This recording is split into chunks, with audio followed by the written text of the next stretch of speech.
Hello, I'm Erika Bezzo, executive coach and cross-cultural trainer. Welcome to the seventh interview in the Cross-Cultural Leadership for Women series. If you missed the previous ones, you can see them on my blog, changeexperience.com. Today, I am with Isabel Pinho, Brazilian, global head of brand expansion of a leading company in the beverage industry, currently living in New York, and leading a team of more than 50 people across 4 continents. Thank you, Isabel, for accepting my invitation. Thank you, Eric. It's a pleasure to be with you. Thank you and welcome. So, Isabel, let me introduce you briefly. As I said, you are Brazilian, you are 38, and you are global head of brand expansion of this leading company in the beverage industry. Immediately after university, you studied marketing, advertising, and journalism. And after university, you moved to Belgium, where you started working for a Swedish appliance company. And then while you were in Belgium, there was, let's say, a big merger concerning the company you are working at the moment. And this company arises precisely from the merger between a Brazilian and Belgian company. And so you took the opportunity, and as a Brazilian, you went to work for them. And you have grown more and more within the company, and always within the company, you moved back to Brazil, and then you moved from there to New York, where you are currently living. So you speak a lot of languages: Portuguese, English, French, and Spanish. And moreover, you are mother of 2 children, age 3 and 6. So a busy life. That's precisely right. So in this busy life, what are the biggest challenges that you have faced working abroad? Right. I think thank you for the introduction. That's very kind of you. It's always nice to see yourself and your life described in a couple of minutes. It makes you reflect about your own journey.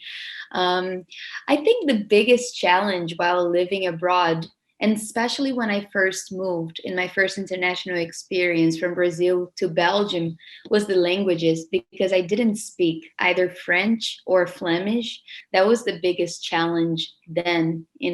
I started learning French right from the beginning, but until you actually get the fluency, I think it takes you time. And while you're not there, of course, your ability to influence, to negotiate in a meeting is reduced. And of course, you're very eager to impact and make a difference. So I think that was the biggest challenge for sure. It was adapting to a country that I didn't speak the primary languages. And I think at another level, it's more about the feeling of inclusion. You don't actually really know the cultural norms yet. You want to fit in. But what I think from my experience is, even though there are some challenges, the balance is always very positive. Because in my view, living abroad, and that was my primary motivation to moving abroad, is very humbling, because you realize that your worldview is like, it's so narrow. Overall, I think the balance is a lot more positive than anything else. But of course, that comes with challenges. Yeah, absolutely. I remember the same feeling when I was in Germany, studying German like crazy. But at the beginning, I always had the feeling of expressing myself like a child, not being able to convey my thoughts effectively. But then you learn also to express yourself with simple and effective sentences. And sometimes it is an advantage to have a limited vocabulary because it forces you to define the concept very well, the concept you want to express in a more succinct and concise way. So I found at the end that it could be also an advantage somehow. And what other barriers have you encountered in terms of country culture? Yeah, so when I went to Belgium, Belgium is a neighboring country to the Netherlands. And I think the first, let's say, not clash, but the first real challenge that I had when it comes, to cultural alignment was actually with regards to communication styles. So Brazilian and Dutch communication styles are almost like the opposite. So the Dutch are very direct. It's like no small talk. And Brazilian is more indirect. It's very relationship centric. So in the beginning, I just thought, wow, how can they be so rude? I'm just asking something very politely. And after a certain period of time, when I had to engage with the same stakeholders over and over again, I just thought it's about style. It has nothing to do with respect. And actually, the fact that they were very direct to me was out of respect, because they were like, I don't want you to waste your time. So when I could detach, how the message landed from the intention, it was actually a lot easier to connect with them, because I knew, as Brazilians, going very indirect in communication style, that was out of respect. They wanted to show appreciation. But with a relationship centric approach, the Dutch had a more practical and pragmatic approach. So what happened, I think, in the end, is that I started adjusting my communication as well, so I could interact with them in a way that felt better for me, or that I had more impact with them. And then when I went back to Brazil after 10 years in Belgium, I heard the reverse feedback. It's like, you're too straight to the point, like, here you need to be able to talk to people. Our area is still small to the business, so we need to create relationships. So it's very interesting to see and to understand, how you need to adjust your communication style depending on, the culture that's really in front of you. The second and more recent one, as I started working in a global organization here in New York, I think was more with Asian cultures. So I don't want to generalize, right? Because continents are full of different expressions. But being in South Korea or being in Shanghai in China, I think there is still more value to hierarchy in organizations, and the communication tends to be a little bit more formal, right? And you need to give people a little bit more space. So, what I found is, when I was coming to those countries as a leader from the global organization, they were very respectful of me by not interacting, or maybe just not being, more like on the quiet side. And Brazilians are not quiet at all, but also almost like asking permission to contribute somehow. So I needed to, right at the beginning of the meetings, just make sure that I could tell them, look, the way that you're helping me make the business better is by expressing your view. And even if it's an opposing view, I want to give you permission to do so. And the US and Brazil, I think, are more a culture of, self-expression and flat organizations, whereas there I feel there's a higher sense of hierarchies.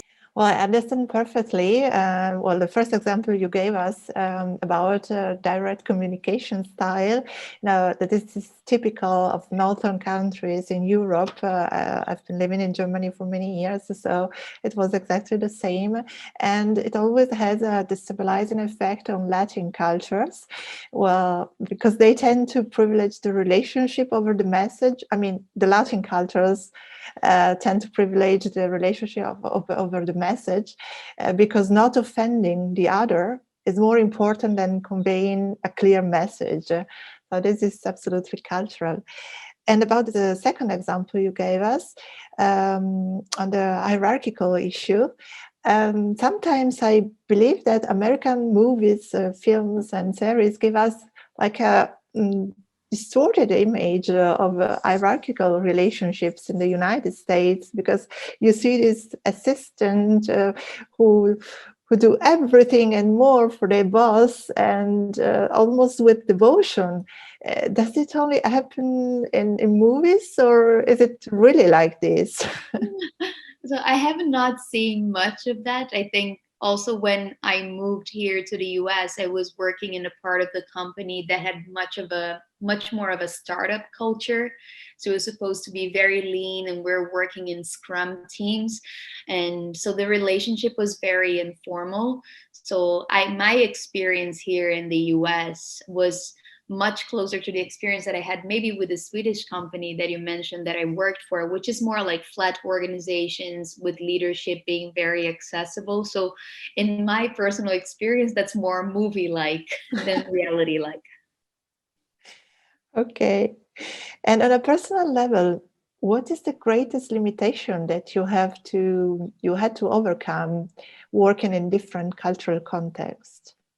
Right. So I think one big learning that I had working in Europe, being Brazilian, is that I think Europeans, they value more planning. It's a skill set that's very much valued. Whereas in Brazil, it's more about, bias for action and being agile and, making things happen quickly. And when I thought about the whys, I think there are some interesting, I think cultural and societal and economical reasons why these, Europe is more planning prone and Brazil is more action prone. And I think one of the things that I thought is, and probably one of the things that make Europeans or people that actually have different seasons in the year cultures like better planners, is because if they didn't stock, you know, during the warmer months, they would probably just perish, right? Because they would die during the winter. Whereas Brazil, it's a tropical country. The weather is nice all the way around. So I think the weather has something to do with it many, many centuries ago. But I think if we bring it to a more practical, more modern kind of, reasoning why, I think in Europe, one, and the institutions are more solid overall. So there is more trust that governments can be predictable and that you can operate businesses, I think, in a stable environment. And specifically for the industry in which I was working, the beverage industry, the market was more mature in Europe as well. So there were lower growth rates. We didn't expect the market to grow as aggressively as we expected in Brazil, which is a growing economy. It's also more unstable. It has a history of hyperinflation. The environment would change so quickly that planning was seen as a waste of time. So actually what made someone thrive in business was actually their capacity to adapt and react very quickly and think on their toes and then just act. I think that was interesting because when I look back, I think Belgium taught me to be, a good planner and to be consistent in execution, whereas Brazil taught me to be fast and to be resilient. Absolutely. And when you became aware of this limit, what did you do to overcome it and therefore learn to plan? What I thought to myself, and I have my own like standardized learning process, that's basically 3 steps that I always try to do when I don't have an answer to something. And it started then is, first thing is you learn by doing, right? So I asked my boss then is, okay, I know I'm not good at this. Maybe not because I can't do it, but because I haven't been given the chance to exercise it and I need a platform to learn. So I want to lead the next 1-year planning cycle for the area. And he was a bit, are you sure you want to do it? Because that's a weakness in your assessment. I'm like, that's exactly why I want to do it, because otherwise it will never be a strength. It would just be a weakness, I think. And then the second point is try to figure out who are people that do it really well, because you want to learn from the best. So I asked him, what are 2, 3, 4 people in the company that have done this, that do this regularly and do it well? And what are 2, 3, or 4 plans that you have seen on the last year that you're very well impressed by? So, I had a look at those plans and I could see that some things in the structure were the same. So I started creating something that could be replicable. So that was the second thing. And then I think the third part, and I think that's backed up by science, that people learn better when they learn with short bursts of time. So I always organize what I call a learning sprint. And interviewing these people was part of the learning sprint, but I organize a 1 to 2 week kind of process in which I take at least half of my workday just to proactively learn. Of course, it was very painful then because I really didn't know how to do it. So even with the process, I think it took me 3 times as much time as it would take me today. That's what I put together, and I still use this to date. And today, I think it's one of the things that I do best. It's planning, and it's a skill that I use every day in my role in a global organization, because it's a lot less about the action and the operation, because the zones need to carry that, but it's a lot more about planning and foresight. Well, it's an excellent example of how a limitation can be transformed into a strength. Well, great. And then after 10 years in Belgium, you wanted to return to Brazil to have your second child. And returns are always difficult. How was it for you, this experience? I mean, on a personal and professional level, how was your return? Yeah, it's true. I mean, I think being abroad does change you, right? So when you come back home, you've seen how much you've changed, and many times the people there, they have not changed at the same pace as you are. So there is a moment of reconnection and readaptation. But I think talking more specifically about how I experienced my pregnancies, maybe in the two different countries, maybe funnily enough, I felt more at ease in Belgium than in Brazil, because I think, you know, family structures were shaped in a way, and of course every family is different, so I'm generalizing a little bit, but at least my experience was that in Belgium, what I could see through the families that I was closer to is that the gender roles were a little bit more integrated than in Brazil. So there was not as much of the traditional roles of men being the breadwinner and women being the caretaker, but those roles were a little bit more blended. Whereas I think in Brazil, it's still, you know, the cultural dynamics are still a little bit different. I think maybe I see Belgium a little bit like a generation further almost.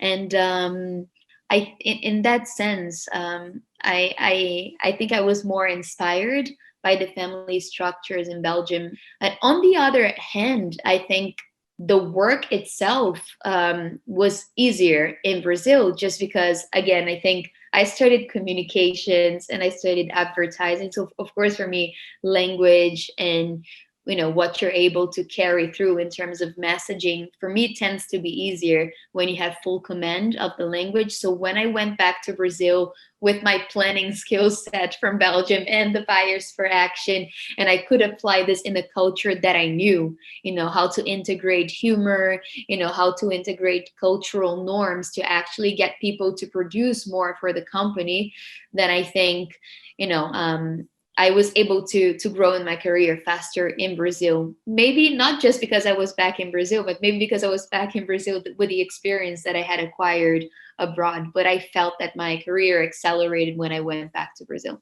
Great, and you had excellent results in Brazil with in the division you were working for, and you were asked then to implement what you did in Brazil to implement it globally. So they offered you to move to New York, but at that time you were pregnant with your second child. So how did you manage to reconcile the two, career and family? Yeah, and I think it's always a challenge, right? And it's never perfect. I think the first thing that I made very clear to myself was that having my child and being present for my child was my priority. I knew that I've always been very serious about my career. It's something that gives me a lot of energy, and has a lot of meaning and purpose in my life. But I knew that could wait for 6 months. So I was determined. When they offered me the role, it was right at the beginning of my pregnancy, and they said you can go and to the US and you can have your child in the US. But I had lived for so long in Belgium, and one of the reasons why I went back to Brazil was actually a personal motivation, because I wanted to have my second child close to my family. I wanted my mom to be able to live through the pregnancy with me, and helping me take care of the baby once the baby was born, because I didn't have it with my first child, who was born in Belgium and away from my family. So I told them, I of course, an opportunity that was really interesting. New York is very exciting. Financially, it was I couldn't say no to it. But my priority very clearly then was my baby. And I told them I will go to New York, but I will go after I have my child, and I'll take a full term maternity leave, which in Brazil was 6 months, with no regrets and no guilt. And I gave birth in Brazil, and then I moved to New York when Louis was 6 months. Great, great. And now you have been in New York for 3 years and a half. And I know that you also participated in a company program for female leadership. And you are coaching some American women to help them find a balance between the role of mother and that of manager. So, and you're the perfect person to do it. And what can you tell us about this experience? Because I'm a senior leader myself and I am a mom, right? So I think they feel understood and they feel represented, which I think it's important. And also because they're not direct reports to me, I think it creates a safe environment for them to be able to share maybe some things that they're missing, or and they have a chance, I think, just to express themselves fully as well, more vulnerably and more openly than they would maybe with someone with which, they have a hierarchical relationship with, that's evaluating their performance. So I think it's very smart the company does that, because it creates that environment and a sense of representation for women that they can very easily relate to. Mm. Well, and you were really brave, I mean, to make your decision to make the company wait, even if it was an excellent offer for you, so an excellent opportunity. It was a brave decision, I mean, and it is still difficult for women to reconcile family and work always. Do you think this is one of the reasons why women are less represented at the top of companies? Or are there other factors that could have an impact?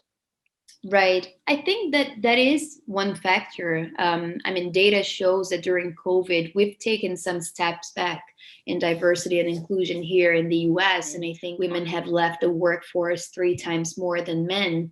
And I think what it has to do probably with today, within a family structure, who is the main bread earner still. So if anyone had to quit working because maybe schools were not working and they didn't have enough money, to pay for a caregiver, the one that has the lowest salary has to step down. So I think that's definitely still one reason. I think there are other reasons too. So the first one is affinity bias. It's human. You tend to choose people that are like you, and who are around you. So you're going to choose people that have more similar family structures, similar nationality, similar with the same gender.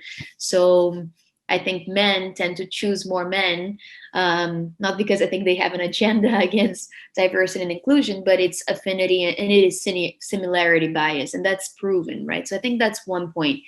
The second point is, I think a lot of women feel discouraged to continue going up the corporate ladder because they do not see themselves represented in more senior positions. So many times this can lead to the conclusion that, well, I don't think I'll ever get there because no one else has. And then I think the third one, which is something that McKinsey has published, and even when I thought about my career and the stepping stones that I took to get to where I am today, I was very intentional, and I try to map from the beginning the critical skill sets that I saw the leaders of the company have.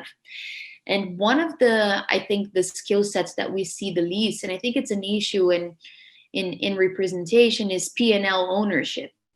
So when I looked into the chiefs in my company, the board members, almost all of them, almost 100% consistently, they had managed a business from a P&L perspective. They understood the financial dynamics of managing a P&L. And I think, there's probably 3, and that's what I try to build for me, 3 skill sets that will make someone be in a better position to be a leader in the future. So one is P&L management, as we talked about. The second one is commercial skills, so the ability to drive revenue and to grow a business. And the third one is consumer centricity, so it's the ability to understand needs and cultural tensions. And where I see most of the companies that I worked, you have quite good representation in areas that are closer to consumer centricity or stakeholder centricity. So you see, like in HR or in marketing, there's more women. In legal areas, there's more women. But when you look into sales and finance, that's where you see, at least in my experience, that's where I would see less female peers. And knowing that these are 2 out of the 3 requirements, I think, for someone to be a robust leader, I think companies, and we're discussing this internally, should have a more systematic and intentional approach with regards to career building for women. So I think these are the main reasons that I see, on top, as you said, to your point, the work-life balance, that I think we tend to be a bit harsher on ourselves most of the times. So you use your planning skills to get there. For sure. They've been helping me ever since. And for women, Which country do you think is most difficult from a cultural point of view from the countries that you have experienced? But out of like Belgium, the US, and Brazil, I think Brazil was the hardest for me. And I think because of some of the cultural dynamics that we have talked about with gender roles still being a little bit more stereotypical. And I think in Brazil, women still have, a disproportionate share of housework and childcaring to do, which I see it's a little bit more balanced in my experience and with the families that I have interacted in Europe and here in the US. So I think regardless, everybody needs to figure out what works for them overall. So for me, for instance, I know that I need to stop working around 6 or 6:30 because I sit down with my eldest son to do his homework. And when I tried to do this at 7 p.m., just his concentration level wasn't there anymore because for a 6-year-old, 7 p.m. is late. They're starting to disconnect. It's time to start the bedtime. They need to have their dinner. So I knew for me, usually I would work until 8 p.m. before I had children. And then I knew I had to stop at 6 because I had to protect my priorities. So from 6 or 6:30 to 9 p.m., I'm not available. I say at work, I'm a full-time mom at that time. But there's still work that I need to do once they are in bed. And then I'll go back and I'll work for another couple of hours before I go to bed. But I have a little bit of a sandwich structure in terms of my organization. It works very well for me, but everybody needs to figure out what works for themselves. Of course. And still comparing Brazil, the US, and Belgium, what are the predominant cultural values that you have been able to observe? I think there is something interesting, I think, with the definition or the notion of success. I think in Brazil, success is very much defined still by achievement, right? So it's how senior you are in your career or the amount of wealth that you've been able to accumulate. So these are very centric factors in the definition of what success is. Whereas I think here in the US, these are definitely values here in the US as well. But I think there is a third layer, which is about giving back.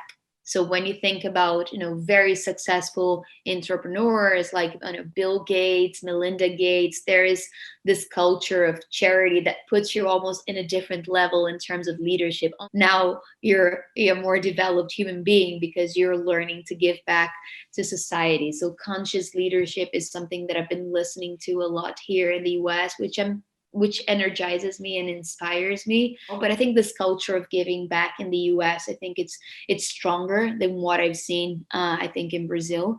And in Europe, I think a big currency for success is knowledge. So I think that's a very deep value. At least that's what I felt in Belgium, and working closer to countries like France was one of the biggest markets that I was working with. I think where you studied what you knew about culture, right? The history of that space or European culture, or made you gain some social currency overall. So I think, these things are very interesting to observe. Yeah, absolutely.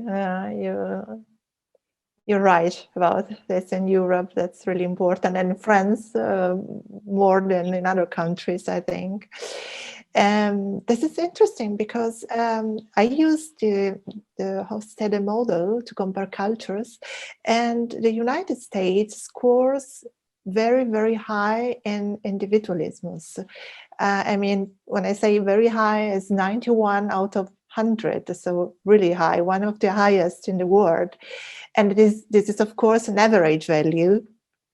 And so when you talk about charity culture, is this something that you find only at a certain level? I mean, you spoke about Bill Gates and Melinda Gates. Is something that is only present at a very high level, or is something that is spreading to various levels of the society?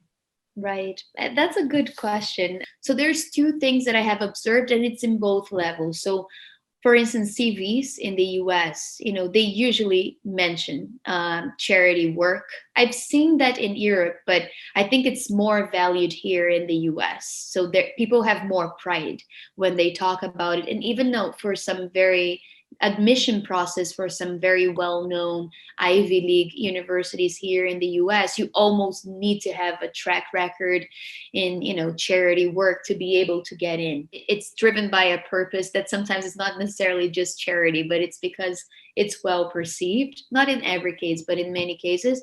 And I think in higher levels as well, I think here in New York, I have experienced something that I had never anywhere else, which is like the big galas and charity events. They're organized by very wealthy families that want to very publicly show that they are supporting a cause because they are seen as, people that are giving back. So I think that is manifested throughout society overall.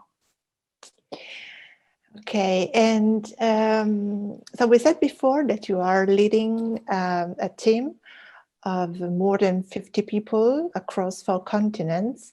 So you're leading a multicultural team, and you're leading it virtually at the moment. I mean, always, but in this particular moment more than ever. What are the elements to be taken into account in this context? If I start by some of the cons, I think there's a lot of things that are hard to address only through Zoom and a virtual space. I think one thing is building culture. We think like the office is still a space in which you build company culture, and I think that's harder to do in a remote space. Other things are ideation sessions, innovation sessions, problem solving sessions that need a little bit more flow and exchange. I think it's easier to do that in the physical space than in an online setting.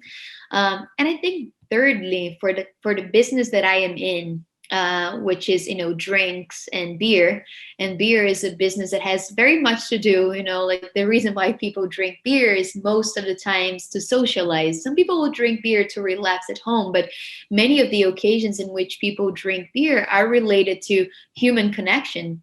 I think in that business, this business specifically, it's very important to spend a lot of time where people are actually consuming your product. So I remember, for instance, when I was working in China, in theory, in Zoom, I could see like there's like 6 channels in which we sell a lot of beer. And one of the channels was called KTV. And I'm like, what is KTV?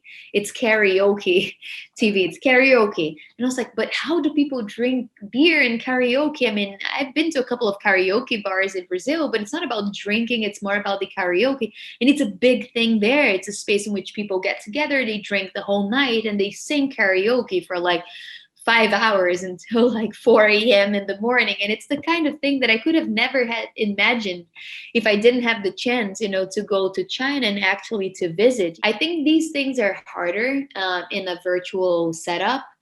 Whereas I think there's many positives as well. I think one thing is flexibility, reducing commuting time, working from home gives me the chance to have breakfast with my children, to give them bath, for 15 minutes at 2 p.m. if I'm in the break between 2 meetings. So work-life integration, as we were talking about, is very important. I think virtual meetings as well. So I have a team of more than 50 people working in 4 different continents. So I hold once a month a meeting in which all of us come together. And I think the virtual meetings and people feeling more comfortable using those tools have increased information accessibility, this information flow. Everybody's in the same space, different time zones are able to join. And the last one, I think there's greater access to talent, because then you really have an opportunity, I think for maybe the first time, to have a team that's working fully virtually or not too afraid of that. So you can have a global organization that's actually represented in 4 different markets, and you have the tools and the ways of working, to be productive. Great, Isabel. Thank you very much for your time and for your sharing and for letting us see Europe and the USA through your Brazilian eyes. So it is another way of multiplying the points of view from which we observe the world. So if you enjoyed the interview with Isabel, you can make a comment and share it. And I look forward to seeing you next month with a new episode of Cross-Cultural Leadership for Women. Thank you. Thank you very much, Isabel. Thank you. It's my pleasure. Thanks.